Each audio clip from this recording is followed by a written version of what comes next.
오늘 하나님께서 우리에게 주시는 말씀은 에베소서 6장 10절로 17절 말씀입니다.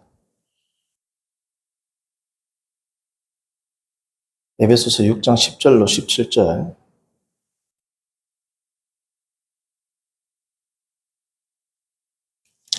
한 절씩 교독합니다. 끝으로 너희가 주 안에서와 그 힘의 능력으로 강건해지고 마귀의 관계를 능히 대적하기 위하여 하나님의 전신 갑주를 입으라. 우리의 씨름은 혈과 육을 상대하는 것이 아니요 통치자들과 권세들과 이 어둠의 세상 주관자들과 하늘에 있는 악의 영들을 상대함이라.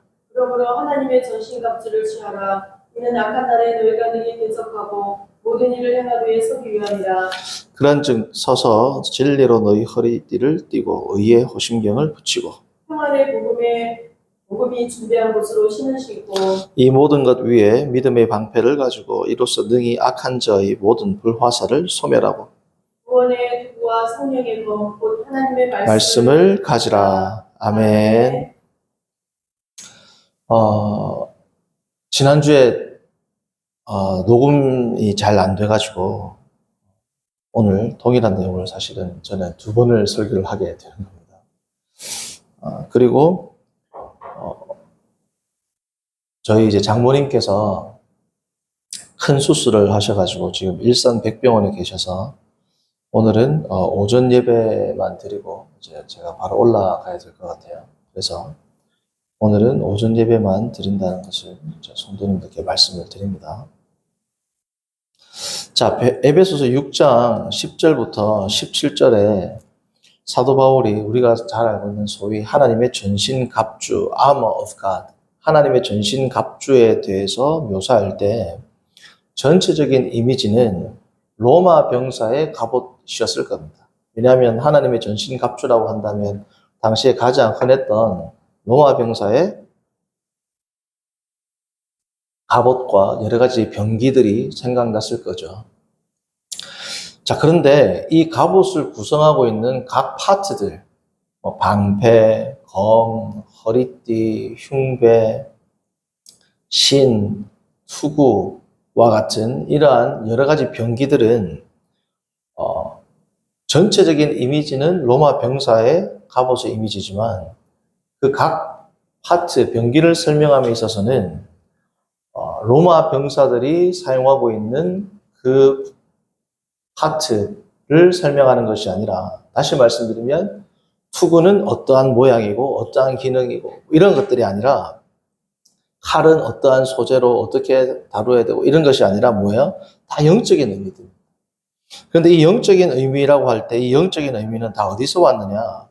이사야에서 주의 종, 이사야에서 묘사되고 있는 주의 종은 결국은 주의 뭡니까? 군사거든요. 악한 세력을 멸절시키고 멸망시키는 메시아 예언에서 나오는 여호와의 종은 곧 뭡니까? 구원자이자 여호와의 군사가 되는 겁니다. 이사야에서 사용하고 있는 여러 가지 비유들, 메타포들을 사도 바울이 차용을 해서 어떻게 우리가 영적으로 무장하고 있는지에 대해서 설명하고 있는 겁니다. 우리가 지난번에 살펴보았던 것처럼 하나님의 전신갑주는 사도 바울이 에베소서 1장부터 6장 10절에 있기 전까지 기록해 놓았던 여러 가지 그의 중요한 교리들, 에베소서 전체를 아우르고 있는 중요한 교리들을 하나님의 군사들의 병기를 예로 들어서 설명하는 것이기 때문에 세상적인 그러한 무기의 의미가 아니겠죠. 자, 그래서 오늘 우리가 특별히 오늘은 하나님의 군사들의 전신갑주 가운데 3가지 뭡니까? 진리의 허리띠, 의의 흉배, 옛날 성경 흉배고 오늘날은 호심경, 그리고 복음의 신입니다. 이 3가지를 먼저 우리가 살펴보겠습니다. 이 3가지를 살펴보기 전에, 그리고 또 전체적으로 어떻게 이사야의 이 내용들이 에베소서에서 차용되었는지를 먼저 살펴보고, 그리고 이 3가지의 병기에 대해서 살펴보겠습니다. 자, 먼저 이사야 11장 5절 한번 볼까요?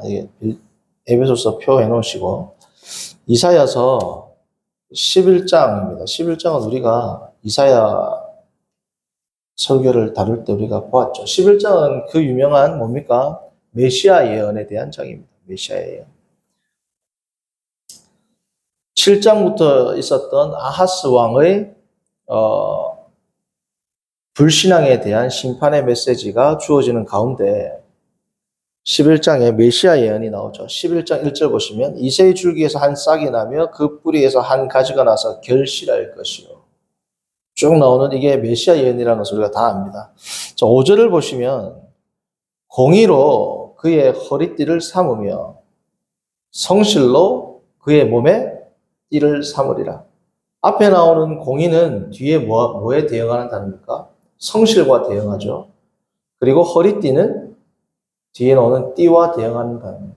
병행법입니다. 그렇죠? 왜냐하면 이사야의 80%가 다 장르가 뭐라 그랬습니까? 시로 되어 있습니다. 시가 11장 5절은 병행법인데 정교한 병행법으로 되어 있죠. 자, 그런데 이 공의는 체덱 혹은 체데카입니다. 남성 명사로는 체덱, 여성 명사로는 체데카인데 차다크라는 이 단어에서 나온 우리가 소위 잘 아는 의로운, 어렵다 이런 단어인데 앞에 이 공의라는 단어가 나왔는데 뒤에 성실은 뭐냐 하면 에베소서 6장 14절에 사용되었던 진리의 허리띠 할 때 진리와 동일한 단어입니다. 70인역을 보면 이 성실은 알레테이아입니다. 알레테이아. 다시 말하면 성실로 그의 몸의 띠를 삼으리라. 이 말은 뭡니까? 진리의 띠를 띠라 하는 겁니다. 그래서 하나님의 군사가 첫 번째로 무장해야 할 이 허리띠는 뭡니까? 진리라는 겁니다. 진리. 그러니까 진리의 의미가 뭔지 좀 이따 살펴보겠습니다. 그리고 11장 바로 윗절 4절을 보시면 공의로 가난한 자를 심판하며 정직으로 세상의 겸손한 자를 판단할 것이며 그의 뭐라고 나옵니까? 입의 막대기로 세상을 치며 세상을 심판한다는 겁니다. 그렇죠? 그의 입술의 기운으로 뭐라고요? 악인을 죽인다. 악인을 심판한다라는 겁니다.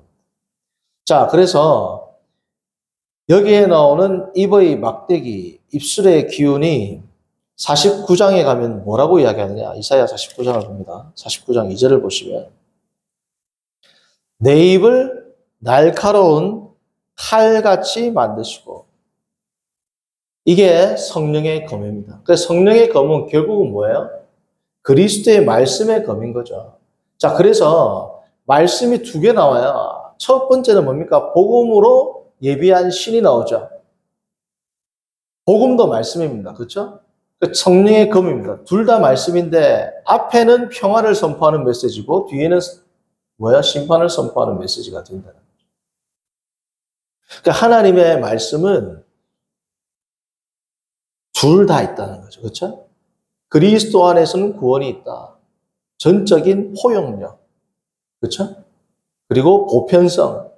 남녀노소 갑을병정 할 것 없이 모든 자는 그리스도 안에 구원이 있다. 그게 복음의 예비한 신입니다. 자, 그런데 이 말씀을 받아들이지 않는 모든 자에게는 심판이 있다. 절대적인 보편성과 절대적인 배타성이 동시에 공존하는 게 뭐예요? 하나님의 말씀, 복음이라고. 그러니까 복음은 요즘에도 뭐 지금 교회 연합 이런 것 때문에 시끄러운데 복음은 무조건 하나 되는 게 아니에요. 절대적인 보편성의 기준은 뭡니까? 말씀입니다. 절대적인 보편성 동시에 이 말씀을 올바르게 받아들이지 않으면 뭐예요? 철저한 심판. 남녀노소 갑을병정할 것 없이 모두 심판을 당한단 말이죠.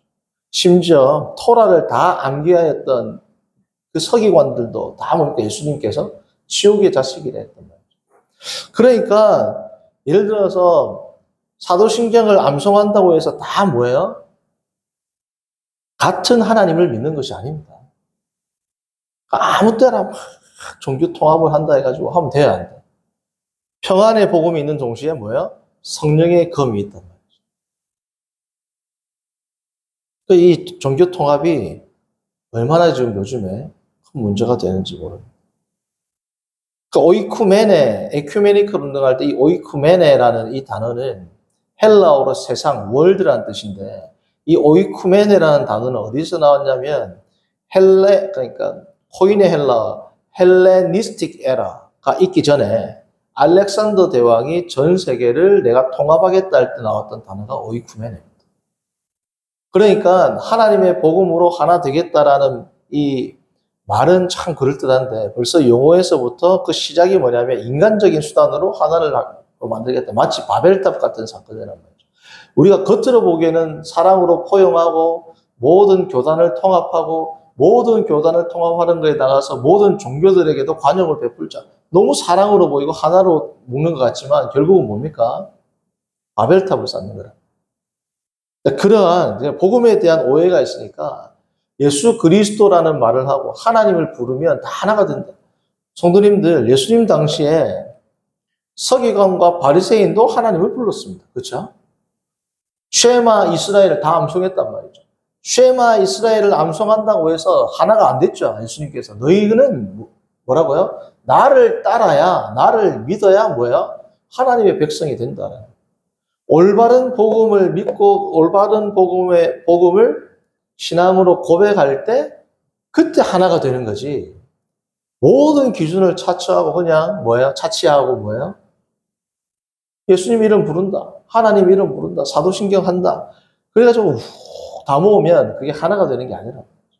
복음에는 뭐가 있다? 평안으로 화합하게 하는 복음이 있는 동시에 말씀의 검으로 철저한 심판의 메시지도 함께 공존한다는 것을 알 수 있습니다. 자, 그리고 우리가 여기서 봤던 내 입에 날카로운 칼, 이게 이제 성령의 검이고, 이게 계시록에 가면 뭐예요?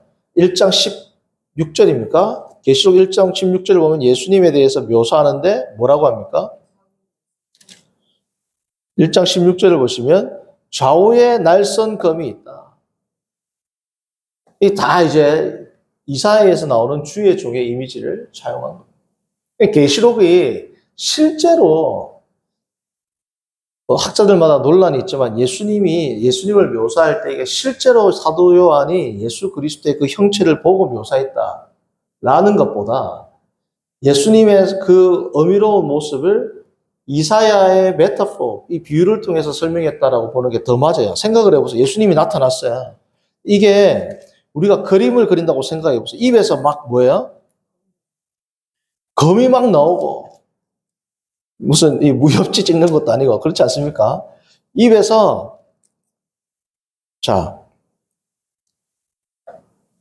그의 머리와 털의 희가 흰 양털 같고 눈 같으며 그의 눈은 불꽃 같고 그의 발은 풀물에 단련한 빛난 주석 같고 그의 음성은 많은 물소리 같고 입에서 막 검이 나오고 그래 이런 걸 있는 그대로 본다면 거의 뭡니까? 이게 이상하단 말이죠. 그래서 이 예수 그리스도의 그 영광스러운 모습을 사도 요한이 이사야에 나오는 그 표현으로 그 비유로 가장 적절하게 그 비유를 사용해서 예수님의 그 영광스러운 모습을 표현했다라고 보시면 됩니다. 다른 예를 들면 시인이라든지 작가가 자기가 그리고 있는 어떤 이 주인공에 대해서 글을 쓸 때 그녀의 입술은 앵두와 같았다. 입술이 앵두면 괴물이죠. 그렇죠? 앵두처럼 빨갛고 이쁘다 이것을 설명한 거지 그녀의 입술은 앵두와 같았을 때 그녀의 입술은 앵두하고 똑같이 생겼네 라고 생각하는 사람 있어요? 없어요? 그런 뜻인 겁니다. 그렇죠? 자, 그런가 하면 이사야서 52장 조금 넘겨보시면 52장 7절 보시면 좀 전에 제가 말씀드렸던 좋은 소식을 전하며 평화를 공포하며 복된 소식을 가져오며 구원을 공포하며 시온을 향하여 이르기를 내 하나님이 통치하신다 하는 자의 산을 넘는 발이 어찌 그리 아름다운가. 이 52장 7절은 뭘 말하겠어요? 복음으로 준비한 신입니다. 늘 예수 그리스도의 복음을 선포하고 이건 입술만의 선포가 아니고 뭐예요?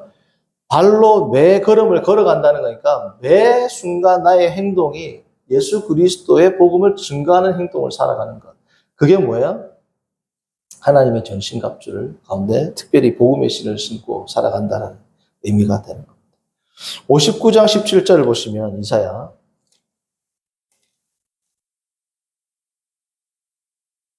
공의를 갑옷으로 삼으시며 구원을 자기 머리에 서서 투구로 삼으시며 의의 호심경, 그죠? 그리고 뭡니까? 구원의 투구. 그래서 에베소서에 나오는 모든 병기들, 뭐 하나를 제외한다면 방패를 빼고는 다 이사야에 다 나온단 말이죠. 이사야서에 나오는 모든 이미지를 차용해서 사도 바울이 하나님의 전신갑주를 묘사하고 있다는 것은 지금 우리가 무장해야 할 것은 세상적인 것이 아니라는 거죠. 그래서 우리가 에베소서 넘어오시면 6장 10절을 보시면 우리의 싸움은 뭐예요? 혈과 육이 아니라는 겁니다. 12절. 혈과 육이 아니기 때문에 아무리 존귀한 무기를 갖추고 있다 한들 되냐는 거죠. 그래서 우리가 갖추어야 할 병기들은 여호와의 종이 갖추어야 할 그 병기들로 이제 우리가 무장을 해야 된다라는 것을 의미하는 겁니다. 왜냐하면 이 여호와의 종이라는 것이 11장에서는 한 명에게 적용되는 단위지만 한 명에게 메시아에게 여호와의 종이라고 이야기를 하지만 조금만 가가지고 뒤로 가면 어떻습니까? 이스라엘 백성을 하나님께서 여호와의 종이라고 이야기하는 부분이 나옵니다. 자, 이사야 49장.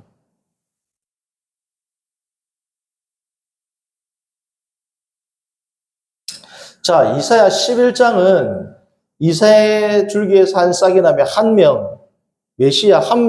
분 메시아를 여호와의 종이라고 했다면 49장 보세요. 49장 위에 나오는 소제목이 뭡니까? 이방의 빛? 이스라엘이죠. 그러니까 섬들아 내게 들으라, 먼 곳 백성들아 귀를 기울라. 여호와께서 태에서부터 나를 부르셨고 내 어머니의 복중에서 내 이름을 기억하셨으며 내 이름 다 1인칭인데 한 명이 아니라 3절 보십시오. 복수란 말이죠. 내게 이르시되 너는 나의 종이요 내 영광을 내 속에 나타낼 뭐라고요? 이스라엘이라. 참 이스라엘이라. 그래서 예수 그리스도 한 분 메시아인 예수 그리스도께서 참된 이스라엘로 하나님 앞에서 참된 이스라엘로서의 역할을 하는데 이 참된 이스라엘이라는 것은 뭐냐면 원래는 이스라엘이 누굽니까? 한 명은 야곱이죠. 그러나 모든 백성을 뭐라고 불렀습니까? 다 이스라엘을 불렀단 말이에요. 이러한 흐름이 예수님과 그를 따르는 성도들에게도 주어진단 말이죠. 그렇죠? 그러니까 예수님에게 여호와의 종에게 주어진 많은 예언들은 우리에게도 뭐예요? 적용되는 것들이 많다. 모든 것은 아닙니다. 그렇죠? 모든 것은 아니지만 그 중에서 우리에게 적용되는 것들이 있단 말이죠. 특별히 성경에 보면 이게 여호와의 종이 복수로 나타날 때는 다 뭐예요? 우리들에게 적용이 되는 겁니다. 그래서 여호와의 종이 갖추어야 할 병기들은 곧 누가? 그리스도인들이 갖추어야 할 병기들이 될 수 있다라는 것을 누가 지금 설명하는 겁니까? 사도 바울이 설명을 하고 있단 말이죠. 자, 그래서 이렇게 모든 병기들은 다 이사야에서부터 차용해 왔는데 오늘 제가 말씀드린 것처럼 첫 번째 진리의 허리띠. 오늘은 진리와 의와 복음에 대해서 살펴보겠습니다. 진리의 허리띠를 보시면 이 진리란 알레테이아란 말은 아주 스펙트럼이 넓습니다. 이 알레테이아라는 것은 존재론적 그리고 인신론적 측면에서 철학에서도 많이 사용되죠. 우리가 잘 아는 플라톤의 가장 많이 등장하는 주인공이 소크라테스지 않습니까? 진리에 대해서 이야기를 많이 하잖아요. 진리. 그렇죠? 근데 이 진리라는 것은 인식론적 혹은 존재론적 측면에서 헬라 사회에서 철학에서부터 아주 보편적으로 사용되어 오던 단어입니다. 레테강이 뭐냐면 망각이거든요. 그러니까 앞에 아가 붙으면 접두사 아가 붙으면 반대입니다. 반대라 우리 그러니까 뭐 안티 할 때도 A가 나오잖아요. 안티 혹은 아가 붙으면 반대입니다. 그러니까 레테인데 앞에 아가 붙으니까 알레테이아가 된 겁니다.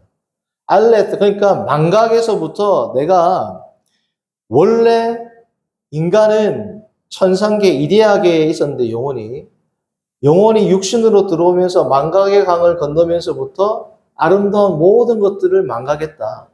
그래서 이것을 기억하기만 하면 인간은 이데아에 대한 모든 것들을 알 수 있고 자신의 구원을 이룰 수 있다에 대한 기본적인 내용이 뭡니까? 헬라 철학이란 말이죠. 헬라 철학.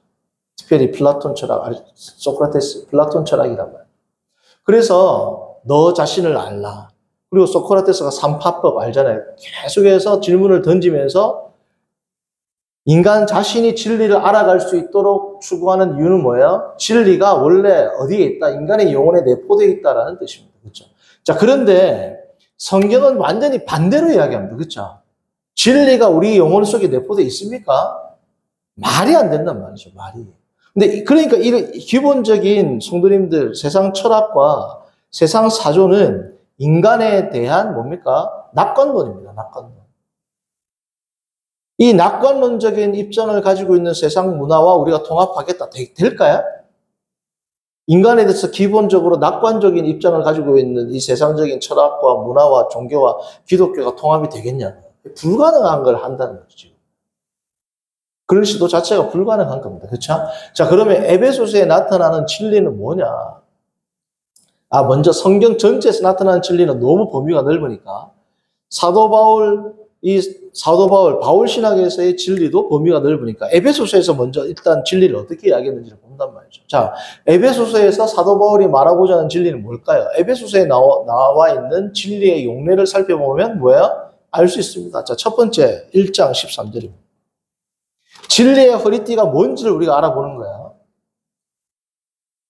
자, 허리띠라는 것은 성도님들 갑옷을 입을 때 뭐예요? 중심이죠. 허리띠가 없으면 갑옷이 착용이 돼야 안 돼요? 허리끈이 없으면 갑옷 착용이 안 됩니다.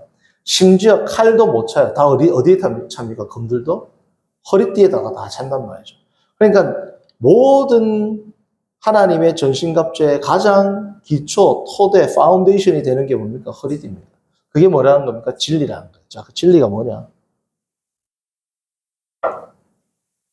1장 13절. 그 안에서 너희도 진리의 말씀 곧 너희의 구원을 복음을 듣고 그 안에서 또한 믿어 약속의 성령으로 인치심을 받았다. 중요한 거 세 개가 갑니다. 진리는 뭐냐? 첫 번째 제일 중요한 게 뭐예요? 그리스도 안에. 엔 그리스도. 그리스도 안에 있다. 그리스도 안에 있으니까 뭐예요? 구원을 받는 거죠. 그렇죠? 그리스도 안에 있으니까 구원을 받는 겁니다. 구원을 받으니까 뭐예요? 믿음도 생기는 거죠. 그 안에서 또한 믿어. 그렇죠? 그리고 또 뭡니까? 성령으로 인치심을 받는다. 그래서 중요한 게 그리스도 안에서 구원을 받는다. 그리고 뭐예요? 성령의 인치심. 사실은 이 안에 하나님의 전신갑주에 대한 기본적인 게 다 있습니다. 구원의 투구 나오죠? 그렇지 않습니까? 그리고 믿음의 방패, 믿음도 나오죠? 이 기본적인 이 진리라는 이 위에 하나님의 모든 전신갑주가 채워질 수 있는 하나님의 전신갑주를 착용할 수 있는 기본적인 게 뭐라는 겁니까? 그리스도라는 거예요. 그리스도 안에 있을 때 그 다음에 모든 게 다 뭐예요? 된다. 그리스도 밖에서는 된다, 안 된다? 그리스도 밖에서도 될 수 있다. 이게 종교 통합이란 말이죠. 그리스도 밖에 됩니까? 예수 그리스도를 믿지 않으면 지옥에 간다. 너무 공격적인 말씀이다. 어떻게 예수님만을 믿으면 예수님을 믿어야지만 구원받는 그런 배타적인 말이 어디 있느냐? 그리스도를 몰라서 그렇죠. 성도님들, 그리스도는 삼위일체 하나님이 되신 하나님, 제2위 되신 그리스도를 통하여 모든 천지 만물과 온 우주가 다 창조됐습니다. 자, 그러면 그리스도보다 보편적인 존재가 있을까요? 이 세상에 그리스도보다 보편적인 게 있나요? 상상할 수도 없고 존재할 수도 없습니다. 자, 그런데 그리스도 밖에 있겠다. 존재할 수 있나요?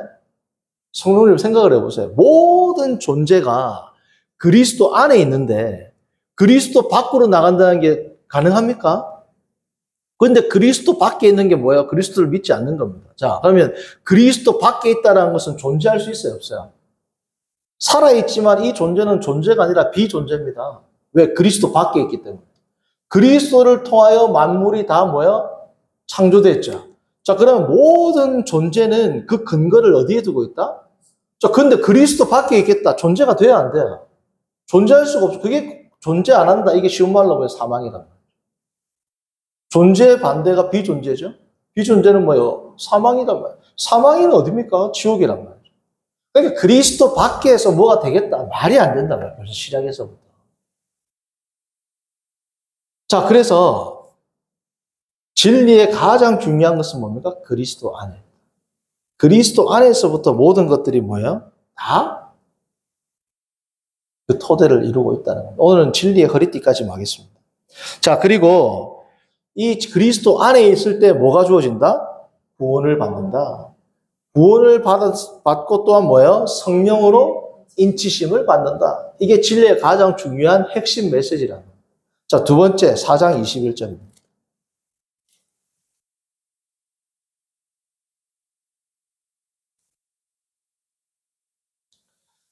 진리가 예수 안에 있는 것 같이 너희가 참으로 그에게서 듣고 또한 그 안에서 뭐라고요? 가르침을 받았다. 그리스도 안에 있는 자는 첫 번째 특징이 뭐다? 안에 있다라는 것의 첫 번째 증거가 뭐라는 겁니까? 그리스도 안에서 가르침을 받는다. 그리스도 안에 있다는 건 내가 예수님 안에 있습니다. 내가 예수님을 믿습니다. 이 말로는 부족하다는 거예요. 진짜 그리스도 안에 있다는 증거는 뭐다? 그리스도의 말씀, 그리스도 안에서 그 말씀을 가르침을 받는 성도가 그리스도 안에 있는 자라. 그게 진리 위에 서 있는 자라는 겁니다. 24절 4장 보십니다. 자, 하나님을 따라 의와 진리의 거룩함으로 지으심을 받은 새 사람을 입어라. 이게 원어로 해석하자면 이렇게 됩니다. 하나님을 따라 진리로부터 말미암는, 시작이 뭐라고요? 진리잖아요. 그리스도, 그죠? 하나님을 따라 진리로부터 말미암는 의와 거룩함으로 지으심을 받은 뭐라고요? 새 사람을 입으라. 자, 그러니까 진리의 허리띠, 그리스도 안에 있는 자의 특징은 뭐냐면 그리스도 안에서 그리스도 안에서 가르침을 받는 자인데, 이 그리스도 안에서 가르침을 받는 자의 특징은 뭐냐면 성품적으로 의로운 성품이 드러나고, 뭐라고요? 계속해서 새로운 사람, 새 생명에 넘치는 삶을 살아가는 사람이 어떤 사람이라는 겁니까? 진리 위에 서 있는 사람이에요. 단순히 입술로 나는 예수 그리스도 안에 있습니다라는 것 가지고는 증명이 안 된단 말이에요. 신앙의 증명이. 어떤 삶이다? 말씀의 가르침을 받는 자다. 말씀을 가르침을 받았다는 증거는 어디서 나오냐? 너의 성품이 실제적으로 의로운 성품이 나오고, 뭐예요? 거룩한 성품이 나오고 참 새 생명답게 살아가는 것이다 라는 것이 뭐라는 겁니까? 그게 진리 위에 서 있는 사람의 특징이라는 겁니다. 그래서 성도님들, 우리가 예수 안에 있다라는 말은 너무나도 쉽지만 예수 안에 있다라는 말의 의미는 뭐라고요? 우리가 그리스도 안에서 가르침을 받는다. 나더러 주여 주여 하는 자마다 구원을 받는 것이 아니다 그랬지 않습니까? 그리스도 안에 있다라는 것은 그리스도의 말씀으로 가르침을 받는 것, 성경을 통해. 자, 그리스도의 말씀은 오늘날 뭐가 하나밖에 없습니다. 뭐야? 성경입니다. 성경. 목회자는 뭐 하는 거야? 성경을 가르쳐 주는 겁니다. 그러니까 1차 자료 오리지널 소스는 뭐예요? 성경이란 말이에요. 그러면 이 성경의 말씀으로 늘 자신을 뭐예요? 되돌아보고 성경의 가르침을 받는 자인데, 이것은 이렇구나라고 학문적으로 깨닫는 것만이 아니라 뭐야? 더 중요한 것은 나의 삶의 성품이 거룩한 성품으로 다 변화된다는 거예요. 그래서 뭐예요? 새로운 존재로서의 삶을 살아간다. 이게 뭐예요? 진리의 토대 위에 서 있는 것이다. 이것이 돼야 그 다음에 뭐 방패를 차든 투구를 차든 뭐 칼을 차든 할 거 아닙니까? 그렇죠? 그러니까 이 기본, 가장 기본 중에 기본이 무너지면 될까요? 안 될까요? 자, 성도님들, 영어를 하는데 단어를 몰라 해석이 될까요? ABCD 단어를 보이, 걸, 컵, 바이블, 북 이런 걸 몰라요. 문장 해석이 되나요? 수학을 하는데 공식을 몰라. 문제가 풀릴까요? 똑같단 말이죠. 진리 안에 서 있지 않고 다른 모든 종교적인 행위들, 의식들, 선행들 해봐야 의미가 있습니까? 없습니까? 아무 의미가 없단 말이죠. 성도님들, 진리 위에 굳게 서는 성도님들 되기를 바랍니다. 이 진리가 약하면 어떻게 돼요? 집안이 약하면 집이 무너지죠. 우리가 보았던 것처럼 사도 바울이 지금 6장 10절부터 17절까지는 가장 중요한 게 뭐냐면 굳게 서라는 겁니다. 굳게 설 때, 굳게 서기 위해서 필요한 것들이 뭡니까? 허리띠 투구 뭐뭐뭐란 말이죠. 성도로서 굳게 설 때 가장 중요한 게 뭐다? 진리다. 이 진리는 뭐예요? 철학적인, 현학적인, 학문적인 그런 진리가 아니라 그리스도 안에 있는 것이 뭐예요? 진리고 그리스도 안에서 성령으로 인치심을 받아 새롭게 변화된 거룩한 성품, 의로운 성품을 드러내는 그 삶으로 내가 진리에 서 있다는 것을 매 순간 증명하라. 그것이 사도 바울의 말씀입니다. 우리가 매 순간 진리 위에서 진리의 군사로서 하나님 앞에서 이 세상과 대적해서 굳건히 서서 나아가는 복된 성도님들 되기를 바랍니다. 거룩하신 하나님 아버지, 오늘 주님 앞에 나와 함께 말씀을 생각하며 진리 위에 굳게 서는 것이 무엇인지를 다시금 생각하게 하심을 감사합니다. 늘 주 안에서 주님의 말씀의 가르침을 받고 새 생명을 드러내는 모든 성도들 되도록 인도하여 주옵소서. 예수님의 이름으로 기도합니다. 아멘.